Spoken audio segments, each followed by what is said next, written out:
ሊቨርፑልን የተመለከቱ መረጃዎችን እናንሳ። ትላንትና በአውሮፓ ቻምፒየንስ ሊግ ከፓሪስ ሰን ዠርሜን ጋር ወሳኝ ጨዋታቸውን አድርገው ከውድድሩ ውጪ መሆናቸውን እናስታውሳለን። ዛሬ የወጡ ትልልቅ የአውሮፓ ሚዲያዎች በተለይ የእንግሊዝ ሚዲያዎች እንግዲህ ዳርዊን ኑኔዝ ላይ ትኩረታቸውን አድርገው ሲያብጠለጥሉት እንደነበር ተመልክተናል።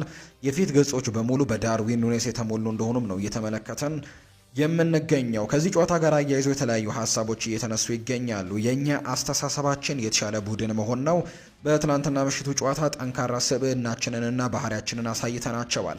እናም በየትኛውም ሜዳ ላይ ብንሆን የራሳችንን መለያ የሆነውን እግር ኳስን እንጫወታለን። አሁን በጣም ደስተኛ ነኝ እና ምን እንደምል እንኳን አላውቅም።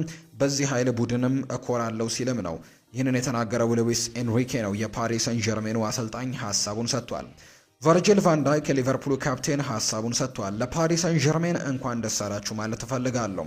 በዚህ የውድድር ዘመን እስካሁን ያጋጠመን ምርጥ ቡድን ይሄ ነው ብዬ አስባለሁ።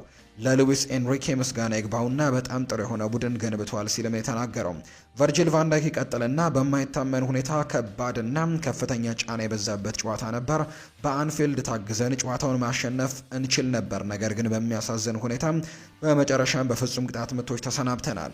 እናም ያንን መቀበል አለብን። እውነታው ይሄ ነው ሲልም ይናገራል። ስለ ጨዋታው ለረጅም ጊዜ መነጋገር እንችላለን፣ ነገር ግን ምንም ፋይዳ የለውም። ለማዘን ጊዜ የለንም። ማረፍና ለሚቀጥለው የፍጻሜ ጨዋታ መዘጋጀት ይኖርብናል። ሁሉም ጨዋታዎችን ከአሁን በኋላ እንደ ፍጻሜ ይሆናሉ። እንደ ድል ሆኖ በውድድር ዘመኑ መጨረሻ ወሳኝ ዋንጫ እናነሳለን። እናም የውድድር ዘመኑ በተሻለ መንገድ ለመጨረስም ጥረት ማድረግ አለብን በቀሪው የውድድር ዘመን ሲልም ነው ካፕቴኑ ቨርጂል ቫን ዳይክ የተናገረው። አርነ ስሎትም ሲናገር ዛሬ ከ90 ደቂቃዎች በላይ ባሳየነው ነገር ልንሸነፍ የሚገባን አይመስለኝም ብሏል። ከትላንትናው ጨዋታ ጋር በተያያዘ ሀሳቡን ሲሰጥ ከ180 ደቂቃዎች በኋላ ወደ ተጨማሪ ሰዓት መሄድ ለእኛ ፍትሐዊ ነበር። እንግዲህ ተጨማሪ ሰዓት ላይ ግን ፓሪስ ሰን ዠርሜን የተሻለ ነበር ሲልም ነው ሀሳቡን የሰጠው። ፍሬድሪኮ ኪየዛ የሊጉን ዋንጫ የሚያሸንፉ ከሆነ ሊቨርፑሎች ሜዳሊያ ላያገኝ እንደሚችል ዘገባዎች ያሳያሉ።